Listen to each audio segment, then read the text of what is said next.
Hello and welcome to Surprise We Both Love Movies. This week we'll be reviewing the latest exclusive on Hulu, Nomadland, starring Frances McDormand and David Strathairn.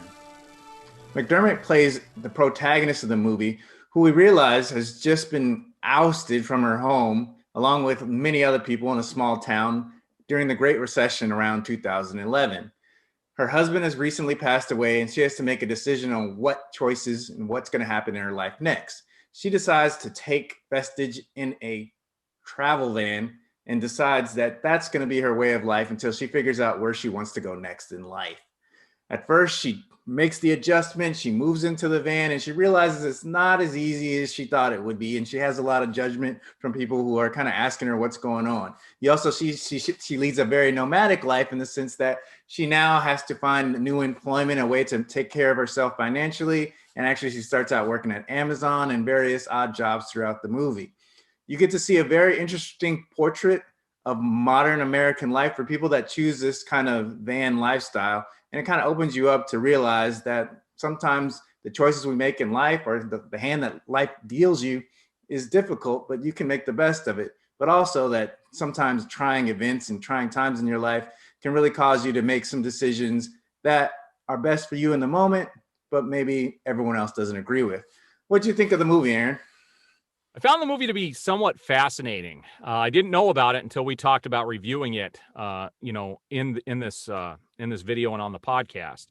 And I didn't know anything about the film. Watched the trailer, and it looked mildly interesting. But the movie was far more interesting than the trailer would lead you to believe, because this is based off of a book about the Great Recession and what happened in this small town. Because this small town basically was all industrial, and they had tract homes and they made sheetrock.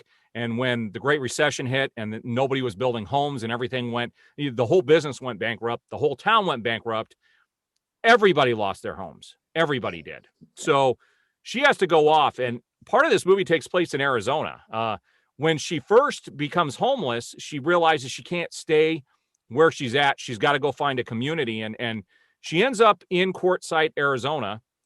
And I've driven by this place driving to California, where Sure. they have a bunch of people in mobile homes off to the side, and homes like this. And there's a guy that lives out there that has created a community of people where they get together and they can meet and support each other.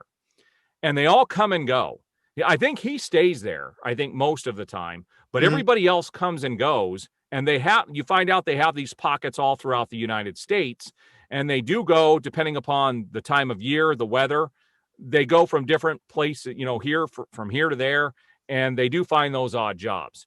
Mhm. This movie wasn't just about her, though. It was also about finding love, dealing with loss, and many other things. And the beginning of the movie was very emotional for me personally, because, for us during that time, I came off of a 3-month illness where we almost lost everything. And Mhm. it was very scary. And it was the scariest time I've ever been through my life. So it hit me emotionally Mhm. that while we were teetering on the edge, there were many others who fell off the edge. Right. And it's interesting to see how you can go from living a normal lifestyle to having nothing. Mhm. Where is Yeah. that support system? And the movie showed how it's, people can learn to give up certain things, and also find out that relationships are more important than probably anything else in life. And so it was a good retrospective on that time period, and also, I think most of America could be living on that edge, and we just don't realize how close to that edge we are. It does make you think. I think the film did a good job making you think how life can change. What did Yeah. you think? I thought the same thing. It did make you think, and you realize that everything is kind of temporary. You see her at the beginning of the movie, kind of taking all of her belongings and put them into storage, and you realize how fickle life can be, as far as financially, as far as where you live, and as far as the things that you think are secure. And even right now, I think during the COVID pandemic, I think a lot of people are realizing that as well. So every once in a while, God finds a way to remind us to be humbled. But this movie really explores kind of the her choices, and really like how she's able to kind of start to put her life back together after going through some pretty traumatic things. And the way that she lost her husband, it was traumatic. The way that everybody in the town has, basically the town just was eliminated. Everyone moved away because there was only one thing that really sourced all those jobs in that community.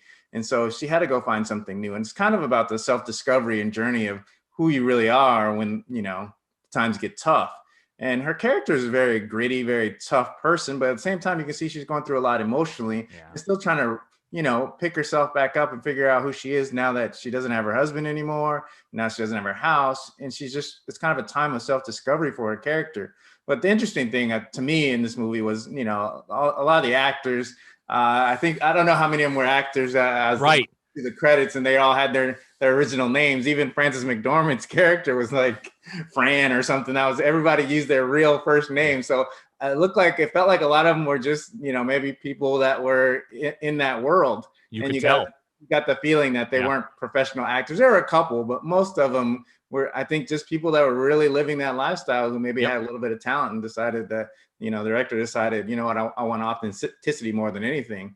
And I think that was reflected throughout the movie. It felt very authentic. It felt very real. It felt very current and very up to date for some of the things that people are going through right now.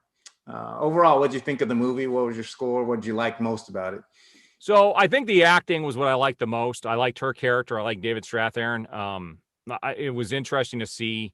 And it was also interesting to see, like you said, I think a lot of those people were really homeless. I think the guy that ran it, I think that was the real guy. And because you could tell he wasn't an actor.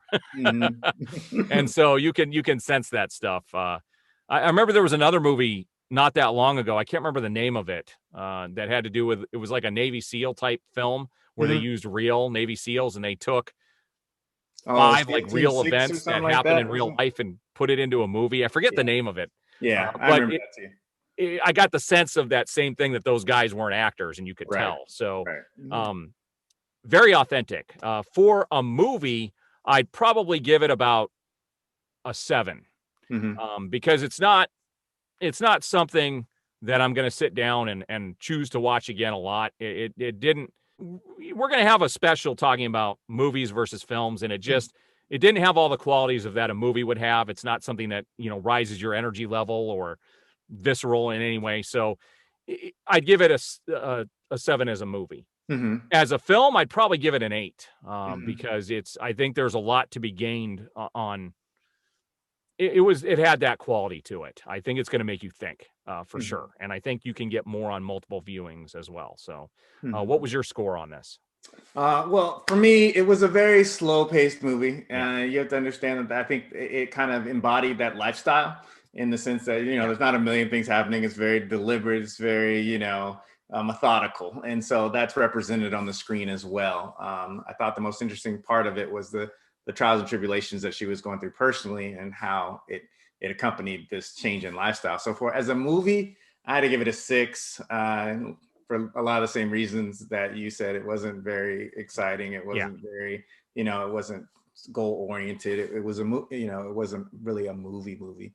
For me as a film, I've vacillated between a 7 and an 8, but I had to go with a 7 just because it's probably a little bit foreign to me to know what that character feels like. I really couldn't necessarily empathize with her, but I tried to, sympathize. And it was a tough situation, but it just, for me, it didn't, resonate, but it was still a very interesting movie. So a 6 as a movie and 7 as a film.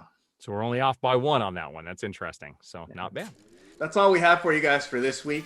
Thank you guys for following us on Facebook, YouTube, and subscribe to us on Spotify and the iTunes podcast store. We look forward to showing you guys some new movies next week.